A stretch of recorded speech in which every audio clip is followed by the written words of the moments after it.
Good stuff, man. He did it. Incredible job, man.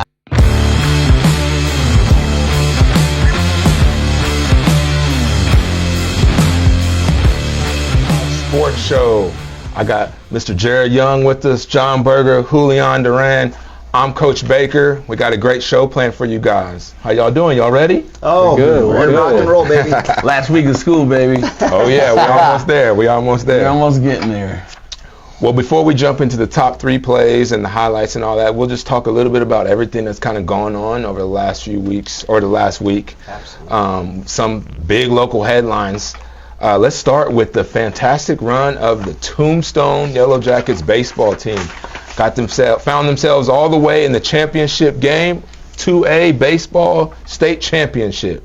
Man, It was incredible. We got up what there an honor to be able to be able to call that game with John and me and Todd. It was a blast to get up there in that Diablo Stadium. What a great outlook overseeing. I mean, you got I-10 right there in front of you, of course, but then you got beautiful I-10. just a nice layout of the mountains, the red mountains. It was really pretty. Phoenix, and you're right up against that big rocky butte right there. Yeah, oh my right there gosh. too. And then the whole stadium was cool. And the box situation, where we were broadcasting from, man, that Diablo Stadium, that was great place. for us. That's a great environment, great opportunity anytime to call and be a part of a state championship game. Yeah, resume builder. That was the funnest thing. He said, "I'm putting this on my resume." I'm like, "Dude, that's a genius move." There it goes. That's a good one. Good one. So, especially for Tombstone and for their players and their coaches to be in that environment to reach that level is great accomplishment. Unfortunately, though, Tombstone did fall short just a little bit. They lost to Phoenix Christian 7-6. I know that was a heartbreaker for those boys and those coaches, but still had a phenomenal season. Looks like in the game, though, you guys would know better than us. They actually out-hit Phoenix Christian. Yeah, they had 11 hits to 8 hits. Yeah, it was 11. I thought Tombstone, it seemed like they outplayed them. It just was one-score game. It seemed like they had scored enough. But I'll say this, they scored, the reason why it seemed like that was because Phoenix Christian scored on some defensive lapses on Tombstone. There was like a passed ball, and there was like a walk that scored as well, that I was like, oh my gosh. But, Phoenix Christian had some great pitching. Both of their pitchers that came through were really, really good. Jude Thomas finished. He came in relief, and he finished for the Phoenix Christian Cougars. Yeah, closed them out. Solid. No score in the last 2 innings. Yeah. Well, definitely no shame in losing a game like that once you get that far into it. I know how big of an accomplishment it is. The last time Tombstone had won a state championship was in 1994. Yep. Yeah. I know that doesn't seem that long ago for some of us, but I don't even. How old were you in 1994, Julian? Right? Yeah, Julian, were you born? Yeah, and I mean, as someone who played basketball growing up in Cochise County and played all 4 years, it takes a lot to make it to that level. We made it to the quarterfinals for basketball, and that even took a lot. So to make it all the way to the state and keep it that close, 7-6, against Phoenix team. Yeah. Takes a lot out of them, so congrats to the Yellow Jackets. Yeah, one run away from a state championship. So I know that's heartbreaking, but like I said, no shame in it. To even get to that game, though, we had another big game, the semifinal game, which included 2 teams from Cochise County, as Tombstone took on the Benson Bobcats. Obviously, Tombstone coming out on top of there, beating Benson 9-5. That had, I'm sure, Tombstone and their fans and their families really excited.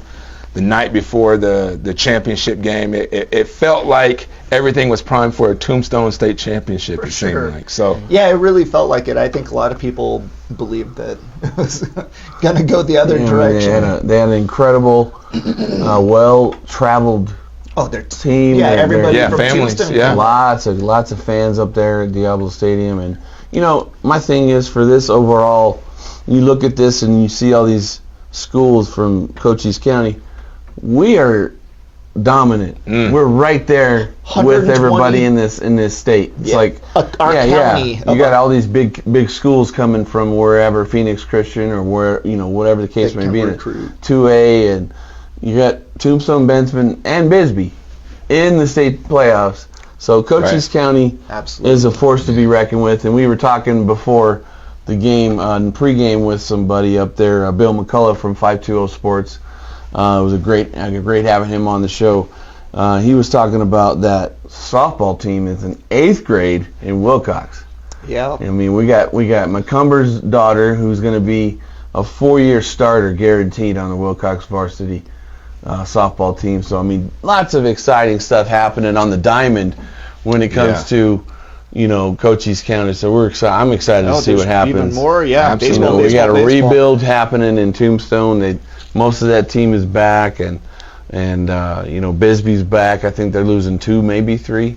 Well, there's even more, Coach. Yeah, absolutely. Shout out to Benson, as we said. They were in that semifinal game. The game before that, the quarterfinal game, Bisbee and Benson were playing each other and to reach that game. Not to be forgotten that Bisbee was the reigning state champion. Right. And so just to your point, Jarad, dominance on the diamond for Cochise County in 2A baseball and softball. Yeah, And while we switch gears over to softball, let's talk about the 1A St. David Tigers. They actually made it to the state championship game as well. Unfortunately, they fell short by 1 run also, 11-10 to Joseph City. So I know, again, a heartbreaking loss to get to a state championship and lose by 1 run. Really tough. But again, hats off to St. David and the Lady Tigers and their softball team for having a phenomenal season. I think they finished the season 21-6. Great record. We talked about even with Buena baseball how winning 20 games is such a major accomplishment. Huge. So you see in these teams like St. David winning 20-plus games in the season, reaching state championships, definitely something to be proud of. Absolutely. As we shift gears from baseball, we had some award ceremonies going on. I know here locally in Sierra Vista, the Cochise was held live at the Klein Center at Buena High School, where Buena Colts nominated a lot of team awards, player awards. They had all the different sports highlighted, all those different seasons. They kind of had them separated by seasons. So they had the fall sports, winter sports, and then the spring sports where you could win, female athlete of the year, male athlete of the year, team of the year, coach of the year, all these type of awards. And really was a great time. It was put on by the Student Leadership Athletic Commission, the SLAC team, and this is the second straight year of the Coltsies, and I'll say they did a fantastic job. Yeah, really well put together. It looked beautiful. It was fun to be there too. Yeah, really good time. I'll just leave that at that. Yeah, that was a work show. We showed it here on Cool FM. So. Yeah. Also, in soccer news, the USPL Premier Division.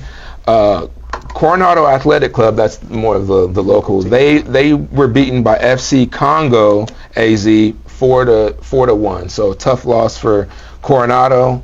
And then also in Little League baseball news, we had the Sierra Vista Little League baseball. They had their championship series. Congratulations to Herbert and the entire squad for taking on that AAA championship. So the future looks bright for baseball in Sierra Vista and Cochise County even moving forward. So we know where the talented kids are, for sure. And I want to really quick add one more to the list here. This past Saturday, our 4x400 relay team at Buena won the divisional state championship in 2A 2 weeks ago, 5A, and was in the all-around state title game, our state title tournament at Mesa Community College, and they won the overall state championship. Over everybody, 6A, so they 5A. Everybody. Yeah, so that is huge. And they one dropped athlete. a second in their time. By a, Huge. Just in that race. But when you saw the race, it was like they kind of beat them by a bunch too.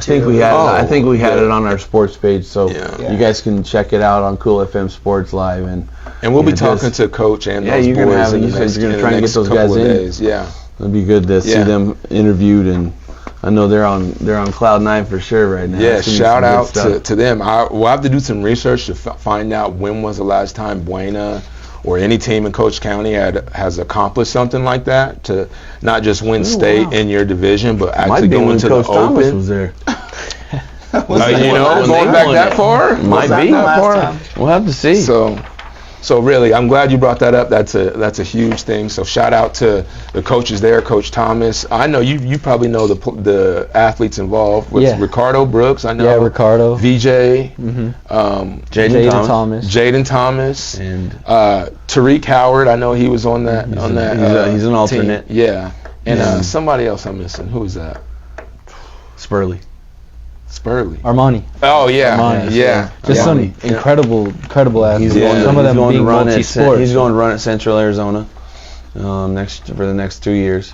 Like you said, some multi-sport athletes there. Yeah. Ricardo Brooks, he'll be with the basketball team, and Jaden Thomas, he'll be with the football team. Ricardo Brooks also plays football, so basketball for you too. Yeah, active all around. So it's gonna be good stuff. Exciting coming up next year. Yeah. So let's shift gears a little bit and get into some of these highlights, starting with our top 3 plays of the week. Tombstone giving Benson a little bit of a taste of their own medicine. Kohler puts this one left field and gone. Goodbye. Kohler takes a trot. He cleans the bases. It's a 3-run shot for Eric Kohler. The exact opposite of what I said is he knocks it out of the park. Number 2. That was an awesome play. Wow. Gosh, you see that thing? Wow. That's crazy. You didn't tell me it was that good. Oh, man. It was pretty good. Wow. I don't know if it was that good, Jarad, but I appreciate it. This guy. Try to help you out, man. Puts this one into fair play. It's fair play. Evans drives in 2. There's a play at the plate, and he's out of there.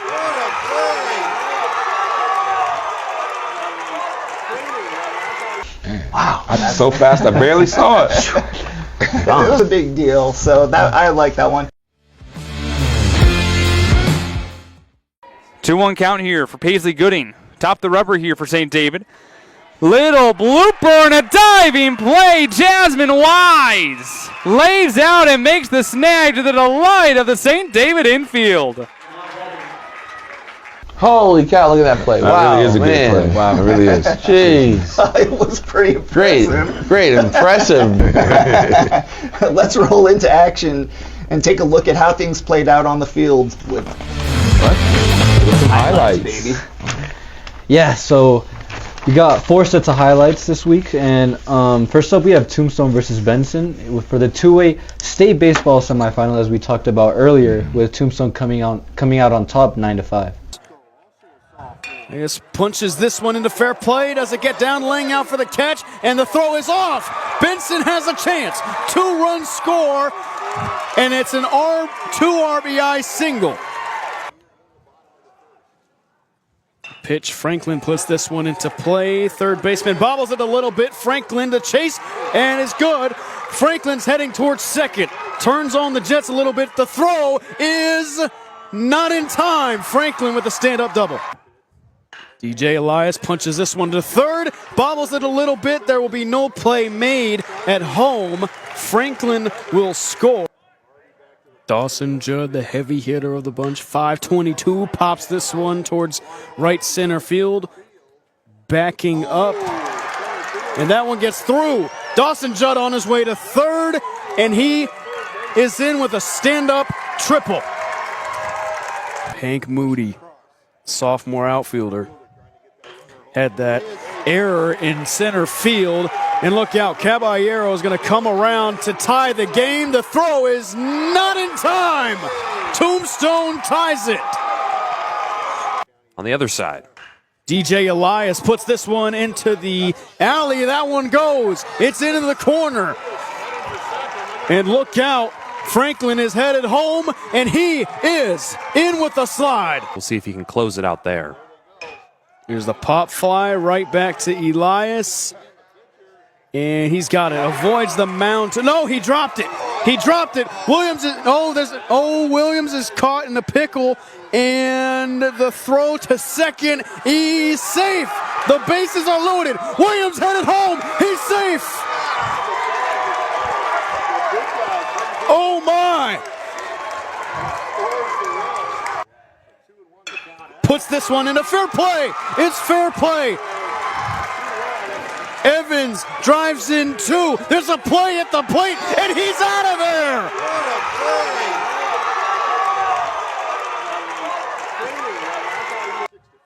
Tombstone giving Benson a little bit of a taste of their own medicine. Kohler puts this one left field, and gone. Goodbye. Kohler takes a trot. He cleans the bases. It's a 3-run shot for Eric Kohler. The exact opposite of what I said is he knocks it out of the park.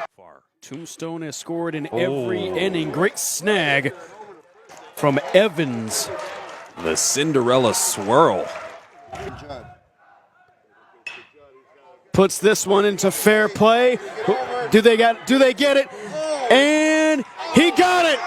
Written in stone. The Yellow Jackets are headed to the two-way championship game. Tombstone wins it 9-5. Next up, we have Tombstone versus Phoenix Christian in the 2A state baseball final, with Phoenix coming out on top 7-6. Imagine walking across the freeway. I can't. Oh, big hit to center. Left center field. That's going to drop. Oh, no. That's going to score 1 unless he gets this ball in. Pitch underway. Oh, he gets contact. Drops it in. That's a blooper. Oh, no. Just behind first base. So was the catcher, is that Elias? It might be. I think it is. You got to have a solid hit to He's gonna second. Get 2. DJ waits. The hit and run. Nice It is going to shot. drop, folks. That's going to He drop. got it. He got it. Look at that. Go to And he's taking third. Got to do it. And Elias He's takes in. second. He's down. We got to bat his whole 6'6" self. Yep. Got the ball through Contact.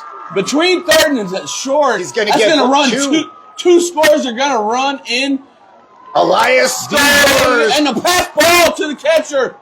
He's gonna make our guy go to third. And 2 triples on the season. Nice contact. Maybe not. Oh, Ball it dropped by the right fielder. It's Oliver Sierra. Inside shot. Oh! Right off Missed the it by the glove of the shortstop. That's going to score 1. Absolute best hitter on the team. 455 So, batting average. oh, pass ball. Someone's coming home. Pass ball at home. Elias, what a great throw, but could not get him in time. Home plate, almost caught him. So Vlad back into the windup. Back to Dorsey. Is that Dorsey? No, that's At third Kohler. base. It's going to become a Phoenix pressure Christian hanging on to a 2. That's Nice a ball shot. down. Ball Oh, he down. got it. He got it. DJ Elias gets the trying to take third. third. Stand up Stand third. up And third. we're Oh, no. safe. So we have a 1 and 2 count. No outs. Bases loaded. Here's the pitch. Right back up the middle off the pitcher's hand. He gets through past second base. That's going to score 1 and 2 runs. Playing a nice afternoon for state championship baseball. Beautiful. Good Nice single shot to out center into field. Right center. One's going to My score. number 7. Biscombe. The pitch. Oh, takes one off the hit. And that will score a run. It's a bases. And No, it keep was the a bases ball. loaded. Oh, Huge shot. shot by Where's that Brandon Let, Caballero, hit by the left fielder, catches the ball for the out, but that scores. oh, yeah. Miguel Rincon. Third up, we have Valley Union versus Baghdad, the 1A state baseball semifinal, with the score 5-0 Baghdad. Maryville, Hohokim, swing and a miss, strike 3, and they will have to put on the first, and they'll get the out there, and taking home is Nick Martinez. They'll throw down the second, and they will nail the runner, Aaron Landers. 0-2 hit in the air left field. Does anyone have it? It is going to be the center fielder who drops the baseball. Richardson drops the baseball. That'll be an E8, allowing Martinez to come around to score. And finally, we have St. David versus Joseph City, 1A state softball final, 11-10. Shallow hit into right center. First score of the game goes to Joseph City. Rounding third, here comes Neal. Aubrey brings in her sister April. It's a 2-0 Joseph City lead. 1-1 count, one down. Fresh off a 2-run score. This is another deep ball. Left field and gone. 2-run home run. Gabby Jesmer lights it up in the 1A title game for Joseph City. Camber, her cousin, also in the batting order today. Here's another shot, and this ball goes beyond the mitt. Easy base there for Reagan Haney for the first score for the Tigers. Got a good touch on that one. It goes shallow right and off the mid of Neal. Turning third, it's another score. Emma Hart makes it a 2-4 ball game. For Paisley Gooding, top the rubber here for St. David. Little blooper and a diving play, Jasmine Wise. Haney showed, bunt, ball gets loose. Here comes the 5-footer diving in head first and safe. Looking at an opportunity here to bring in the tying run here in the third. Shows bunt, lays it down. Merrill will turn on the Jets. Play at the plate. She is safe. Run to third, and just like that, Merrill scores. Haney is now safe on third. Sander, payoff. Sky high, shallow right, and missed it in the sun. 1 run comes in. Here comes Pat, and play at the plate, and she is safe. Over 150 miles away. 2-2, little pop over the top of the mid of Jesmer. Another run scores for the Tigers. This time it's Emma Hart. Still 1 runner in scoring position, but now 2 outs. First pitch swing. Split second and short. They'll bring in Neal, and she'll get to the plate in time. Phenomenal. This ball's going to dribble and off the mid of Wise. It's a drag race to the base, and it's going to go beyond the first baseman. Trip to second. Wave to third. Hutchins waves her home. She steps up, they'll pause, dives into home, and she is safe. Gooding, first pitch, sky high, deep center, going back, and can't find the ball. In comes Fish. Neal waved in. We're tied in the 6th for the 1A title game. Gooding, 0-2. Lays down a bunt. Will not make the play home. Throws to first, gets the second out, but Joseph City takes the lead. 2-2. Shallow center, it drops. 1 run scores. Here comes Hatch. The ball gets around the catcher. Play at the plate. She is safe. St. David takes the lead in the top of the 7th inning. They're 4-0 against the Tigers. Lays down the bunt. And the tying run comes in. She was looking to see if she got the out, did not make the play home, and Gabby Jesmer ties up this ball game. Contact, shallow left. Joseph City walks off their 10th state championship.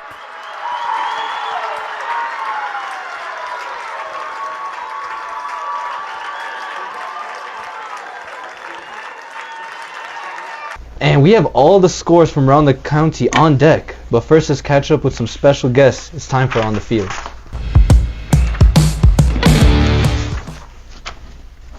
All right, we have On the Field. So first up, we're going to have Tariq from the Buena football team, a receiver. Had a quick interview with me out on the field during our spring practices with Coach Thomas. So let's take a look at that interview with Tariq. Good afternoon, Cool FM. On the field with Coach Jarad Young here, out here at Hampton Field. Amongst many Colts, we wanted to come out and check out some spring ball action, and so we got Tariq here from our receivers corps, and let's talk about a little bit of spring so far. I mean, you've been focused more on track right now. You're in the middle of your track season, right? Yes, sir. And how's that going for you so far? It's going really good. Yeah? You're qualified in what events so far? Just our relays, 4x1, 4x4. Okay. No individual events. All right, no individual. Okay, so you at least got your relay teams up there again, and you guys had a solid performance last year at state. So, going into your junior year, right? Yeah. Coming up junior year, how are you feeling with the overall feel of the program? How do you feel everything's going with? I feel like your fellow Colts, and just everything in general with Buena football. I feel like everything's gonna go good. I feel like we can have a real competition with the other teams, and I feel like this season's gonna be good. How's the off season been going for you? You've been in the weight room. What's your focus been this year? This last few months?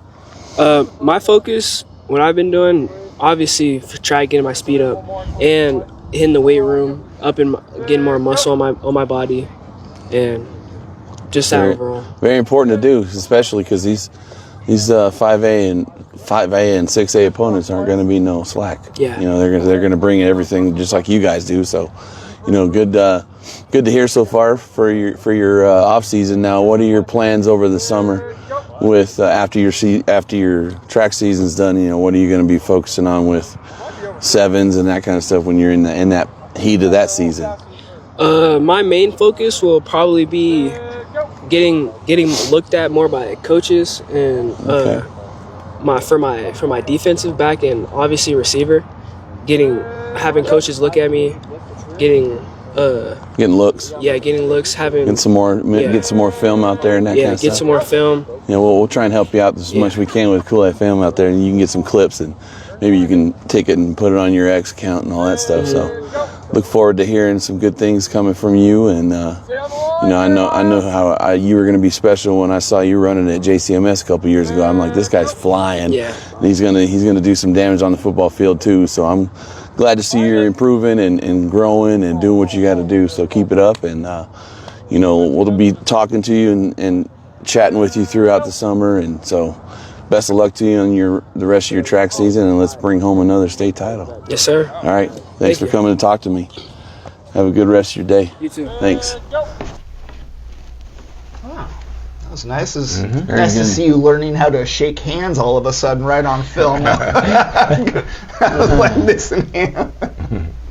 Touche, sir. Touche. Anyway, so that was a good little conversation with Tariq, and then we had went into the discussion with my favorite part of the football team, the O-line. Oh, yeah. So we're going to talk with Tyler Jarad and Zach Barrett. The Hogs. Yeah. 2, 1. Good afternoon once again here at spring football. Finally in my neck of the woods. Wanted to talk to some of the big boys in the trenches. The trench warfare here.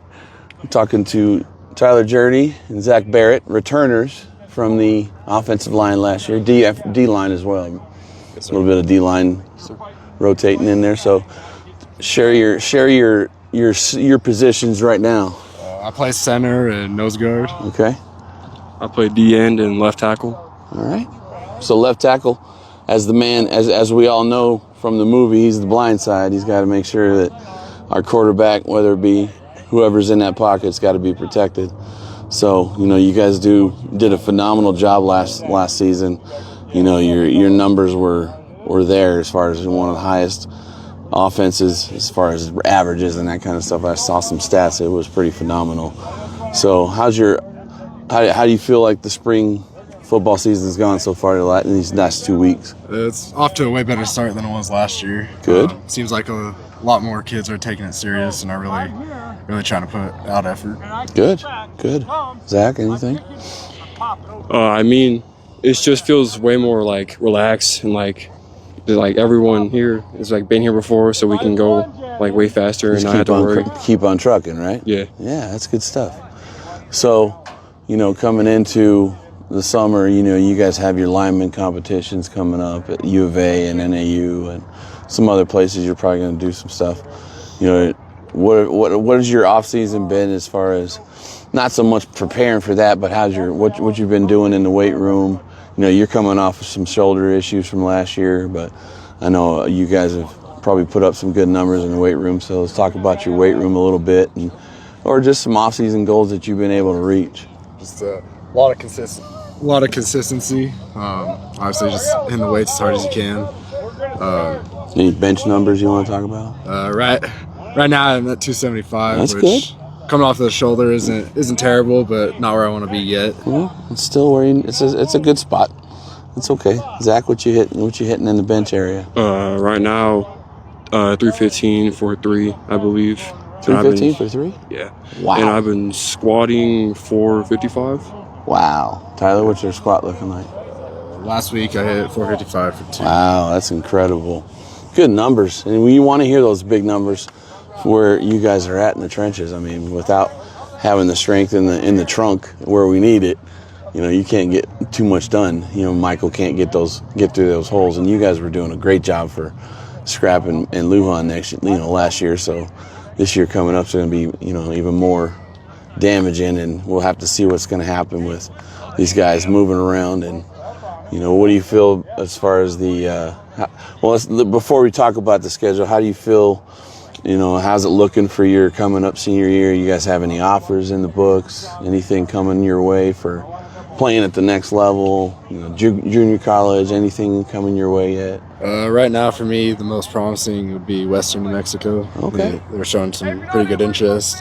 Good. And all around, just that's an up and coming program. Yeah, just different schools have been reaching out, and it'll be fun this year to see where I go. Nice. Zach? Yeah, I got different schools reaching out too, but the most prominent one's Western New Mexico. Well, good. I'm glad to hear that. And that connection with Silver City to Cochise County is always good. And they, what helps is that connection that they've had probably almost 40 years is anybody that comes from Cochise County doesn't have to pay out-of-state tuition. So that's a big thing right there. That helps a lot when you're looking to get to the next level, and schools is not cheap these days. No. So anything that you get an offer for is you don't have to worry about that out-of-state thing. So that's a good thing. So how do you guys feel about your upcoming schedule? I mean, it's going to be tough. We got all the teams on that. Went to the playoffs last year. It's going to be tough, but I think we'll go pretty good. Yeah. Tyler? Obviously, it'll be tough, but I mean, we're just as tough. So I think. Yeah, I mean, we are having to rebuild a little bit in the line area, but from what I'm seeing so far, I've been out here a few nights. It's a pretty solid group of linemen. So over on both sides of the ball, I see Trent is in the boot, but that'll be probably just a minor thing. He just tweaked it a little bit, and I saw he was taking some prom pictures and crutches. I'm like, what's going on here? What happened to this kiddo? So. But it's good to talk to you guys. Just wanted to get your perspective on, what's going to be coming up for you. And, we'll look forward to maybe getting some lineman competition, some footage for you over the summer. And, maybe get up to U of A and go to that showcase and see how you guys do up there. And it's always a good time at U of A. And NAU is always even more fun with the weather up there. It's nice. So it's good to see you guys and keep up the good work, hoping to maybe even see you as captains or something. We have to rebuild that part of it.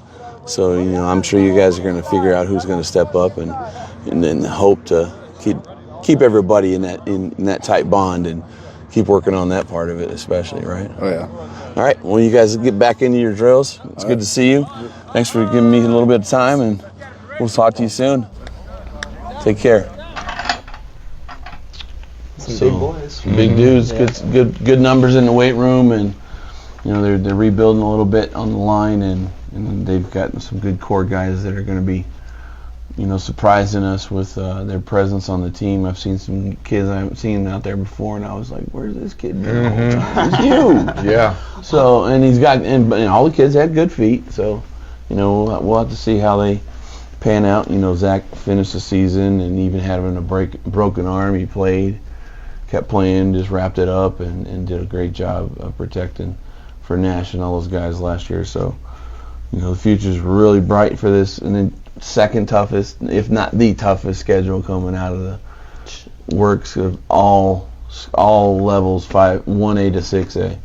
I mean, you got 3 state championship contending teams that are on our schedule. So but you got half of the schedule. You have to play those guys. If you want to play as our famous guy Ric Flair says, you you want to beat the best, you got to, or you want to be the best, you got to beat the best. But I'm excited to see this program continue to grow, and it's going in the right direction. So hats off to Coach Thomas and all his staff and what they're going to be doing this next season. It's going to be real exciting to watch, and some surprises coming down the line at Loveless Stadium. I'll just leave it at that. It's going to be some new energy out there for sure. We're gonna have to replace the quarterback. Oh yeah. We're losing starting running back. I know we still got some running backs coming some back. Lujan, but all those guys are scrappy. Losing Nash, quarterback. Yeah, it's gonna have to be some rebuilding there. But so the thing is you're losing Nash, who's a great thrower. You're replacing him with someone you don't know how much of a thrower is, but his wide receivers that put up all those numbers are coming back. Yep. So you've got two absolute stud wide receivers. Yep. Whoever comes into that position, who knows? You could see absolutely incredible numbers. Well, TJ can throw the ball, and he's capable of doing lots of things. It would be fun to see him. He's a utility type player, so we could see him taking some snaps and running the ball, running dudes over and throwing, and following Lujan into a hole or something. I can see it happening. And TJ's tough, and he put on a lot of weight this summer or this season, off season. In a good way. In a very good way. Yeah. I mean, he was walking into the spring practices, and I'm like, who's this grown man? Like, what are you doing? What you been eating? So he's doing what he's supposed to, and he's paying attention to all that. And he had Central Michigan looking at him already as a junior. Central Michigan, are you kidding? Yeah, dude. Chippewas are after him, and he's got some other looks right now, some D1s. So. Well, there's a handful of guys on that football team right now. We talked about multi-sport athletes like Ricardo Brooks and Jaden Thomas. These guys are really going to make an impact. They made impacts last year. TJ Walker made impacts last year. They're going to be looking to make even bigger impacts this next season. So Ricardo had two picks for six. Six touchdowns. Yeah. 2 pick sixes in his inaugural season as a football player. Incredible athlete. So, and like you showed there, we got guys coming back on the O-line, in the trenches where that matters the most, and to have returning players in those positions, you expect them to get better in some ways and then fill holes of guys that graduated. So it was exciting and good to see Wayne and boys out here in the spring and summer getting after it. You hope and you kind of expect all of the guys are out there working hard and everybody's trying to get better in the off season. But when you see it firsthand, you kind of get that level of confidence, like, oh yeah, we're going to be good next year. They're taking it seriously. Yep. That's the thing you got to do. Yeah. Well, that's covered pretty much all of our highlights, but here's how the details all shake out. It's time for the rundown. All right, the quick rundown, we kind of went over a lot of these things already, but I'll run through them again real quick. We know Benson's baseball team, unfortunately, their season came to an end in that loss to Tombstone, which put Tombstone into the championship game. But that game, Tombstone won 9-5, ending the Bobcat season. I think their record ended with 15-1. So they kind of... But they were really, really good. That was a tournament where they lost those extra losses came in tournaments. So they were a buzzsaw as well. Right. I would say the way their season ended was much better than their record would suggest. Yes, absolutely. To get to the semifinal championship game in the 2A state playoffs, and to get there, they had to beat the reigning champs, Bisbee, to even get there. So hats off to Benson. Absolutely. Obviously, we covered it. We talked a lot about Tombstone and how their season went, losing in the championship game, but they also won 20 games as well. Yep. They ended their season 28-1. Also in 1A baseball, we have Valley Union. They lost to Baghdad 5-0 in the semifinal, and they ended their season 11-6. And also, keeping it in 1A, but going over to softball, we had the St. David Lady Tigers. They lost their game by that one run, 10-11 to Joseph City. Oh man, I watched that game and it was just a heartbreaker. It's got to be to score 10 runs and lose Yeah. is always tough. To score 10 runs and lose in a championship game is really heartbreaking. Yeah. But that brings up all the sports and all the rundown from this last week. We're going to go head next to our buzzer beater, and it's going to be a good one. We have our producer, Dan, is going to do the buzzer beater this week. And he's going to tell us everything he knows about sports in this 60 seconds. I think it's going to be about 45 seconds too long. He won't need all that time. But let's kick it over to Dan with the buzzer beater.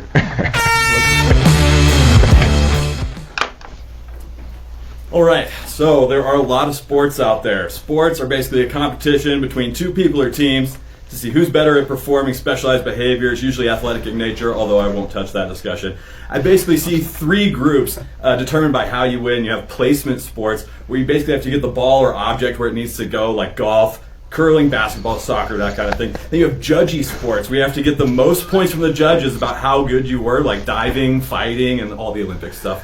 Then you got racing sports. You have to get to the designated place the fastest. These come in all forms: running, diving, skiing, even riding on horses, maybe other animals. I'm not totally sure. Now, to round off my time, here are a few particulars I learned producing baseball games this season. Number one, if your teammate hits a pop fly and you run home, but the other guys catch the ball and it's the third out in the inning, then you do not get to score. And if it's not the third out, then they'll chase you around a whole bunch. If the catcher drops the ball after your third strike, you can still run to first base for some reason.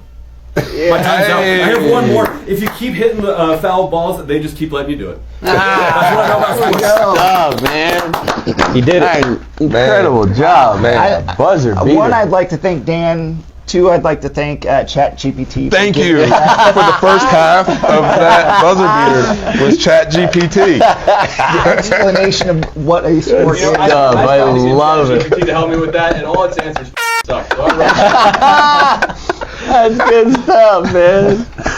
Woo! Oh man, no, that was good, and he almost got it all under. Yeah. I mean, he could have. I think he was 65 seconds. It was fine. Plus, he started a couple seconds late. Right.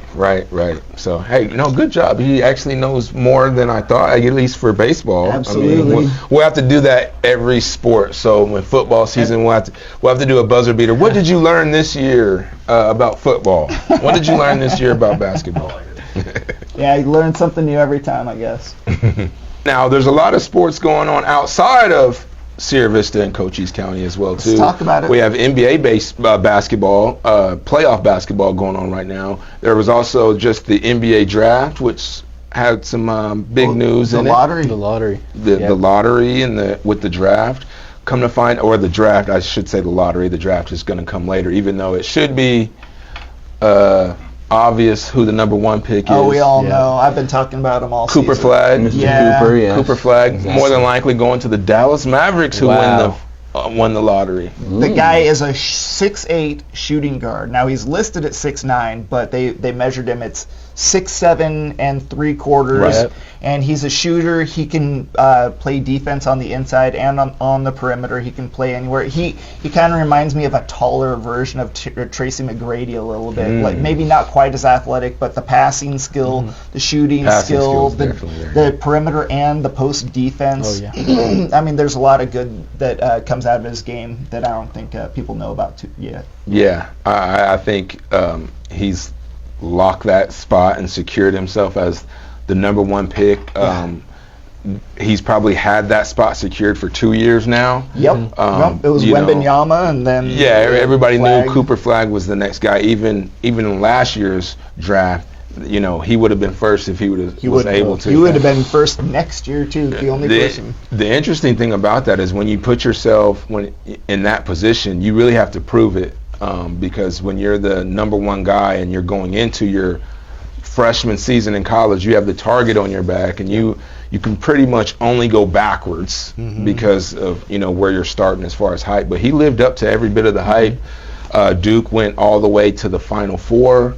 Him being clearly the best player on that team in like 99% of all of their games. He led the team in scoring and rebounding, assists, a lot of different things. So he's that guy. The bigger issue and thing out of all this was more about who won the lottery than who's going first. Oh, if you're trying to heat me up, this is the way to do it, because I'm not a fan of how smaller cities don't get as many shots Star at it. players, Yeah, it just seems to like work its way out. And I know we talk about it might not be cheating and it might not be, but it sure feels like it. It sure feels like it. A lot of skepticism around this year's lottery. They do it behind closed doors. Yeah. They get David Blaine to run it, so who knows how the thing is going to go. Yeah. But yeah, I mean, Cooper Flagg, at one point, if not for the whole season, was the best defensive player in college. Yeah. So. Yeah, he was shot blocking and stealing balls. That's the other thing, is he's an incredible passer. A guy that size that could literally play point guard like Luka, it kind of reminds you like what they lost and what they're replacing. If someone were to say, I'm going to trade you Cooper Flagg and Anthony Davis for Luka, would you say yes? I would take yes. Anthony Davis and Cooper Flagg. So that's where it gets interesting. That's where right? it gets interesting. Nico is like, he's like, well, people can call me an idiot for the rest of my life, but I got Cooper Flagg and Anthony Davis. It almost did seem like when you look back at it now, like I can almost see the expression on Nico's face, like, just wait, just wait. I know y'all think I'm crazy, but just wait. Almost like he knew, right? Kind of like that. But I think what's hidden in the whole thing is the talks about Cooper Flagg, Dallas, is it tampering or rigging? Lo and behold, the Spurs have the number 2 pick, and this is supposed to be like the deepest draft or most top-heavy draft that we've had in a while. So it may not be Cooper Flagg that the Spurs get, but the Spurs are gonna end up with another all-star caliber player, or at least potentially could. So that's the worst part about it, is what I've been listening to other people talking when I found out that there was a team that moved from number 3 to number 6 because of all these other teams that jumped them. Yeah. And it's like, wow, well, it's not the people that are necessarily losing out on the top. It's the guys that are dropping below all of that top deep. Players. If there's only 5 players in the draft that you really want and you get bumped to number 6. That's painful. It is because in order to be 6, you had an awful season. Yeah. More than likely, and you're not gonna get one of those top guys. It's a tough place to be in. And on that note, we have playoff basketball going on, and you have teams that early on in the season, a lot of people didn't predict to be where they are right now. I would say the Indiana Pacers and the New York Knicks in the East, representing, the whole Eastern Conference Finals, 2 teams that most people didn't think would be there. The biggest market. Yeah. I mean. Yeah. I think brackets, like how you can do the NBA pick'em. I think 0.8 of brackets or 1.7% of brackets had it right. Yep, and that's extremely low number. Comparing to March Madness, the amount of teams. It's incredible. More people would get it right because of just by process of elimination. It's also you're playing in a tournament style. You get 4. You have to win 4 times, and typically the best team wins out. And in this case, now this might be the first time in my entire life I've ever rooted for the Knicks. In my entire life, I've always been so happy that they've been terrible. But Jalen Brunson, that Brunson kid, he's really good. No, I liked his dad a lot as a Portland Trailblazer. And from an entertainment standpoint, I think the Pacers and the Knicks have the best fan bases in the East. You watch the games, the atmosphere is just insane in both places. The Pacers going where everyone in that yellow shirt. Yeah. And the Knicks is probably the loudest crowd in the NBA, up there with the Thunder. Thunder. Yeah. I'd still say Thunder, but and the Thunder are still right there. Thunder. They look Timberwolves. Thunder looked really good to close that one out over the Nuggets. They did really good. Big time win in a big time game. Game 7. Really impressive. But I asked the question: who's more impressive right now? The Thunder's run to the Western Conference Final or the Timberwolves? I keep thinking that it's the Oklahoma City because they beat Jokic, but he didn't have a lot of players on his team to kind of wait. Yeah, they kind of got injured a little bit, and Minnesota. But they do have They had to get by LeBron and Luka, had to get by Steph and the Warriors, Right. and they were healthy. Well, until Steph got hurt. And that Gobert won draft. both of those series easily. I would go as far as to say they didn't go Game 7 or anything Both like Game that. 5s. Game 5s, and Oklahoma City struggled a little bit with Denver. I don't know if that's because Denver's so good, or is it because Oklahoma City maybe showed some weaknesses there that maybe Minnesota can exploit. Well, I mean, when you have the best player in the world in Jokic, you're always going to have a chance to win on any given night. So True. And also, I think the Nuggets have a little bit more experience than the Thunder do. So I think that also played a part in that. But and at the end of the day, the Thunder were the fully healthy team compared to the Nuggets, and they were able to outlast the Nuggets in that final Game 7. Do you think that's what it came down to? I Health? think Do you it think was that the Thunder, if both teams are healthy, 100%, who do you think the best team is? I still got the Thunder. I've had the Thunder winning it all since before the season even started. Wow. So And that hasn't changed? No. Okay. You think it's going to be the Knicks or the Pacers? I think it's the Knicks. Pacers are always in a lot of close games. The Sonics versus the Knicks. Sonics. Yeah, I mean, Pacers are always in a lot of close games, but if I gotta trust a team or better yet a player in Brunson in the clutch, I mean, I think That's you my can't go dude. against But you him. don't trust Halliburton as what he's for done sure in the playoffs this for year? sure I do, but I think the style that the Knicks play, it's a little slower than the Pacers. So in those final minutes, you got to slow it down. So you're right. I just trust the Knicks a little more in those final I moments feel of like the game. the Knicks have, with Karl Anthony Towns, he just gives them just enough to where they have more than what Indiana has. Yep.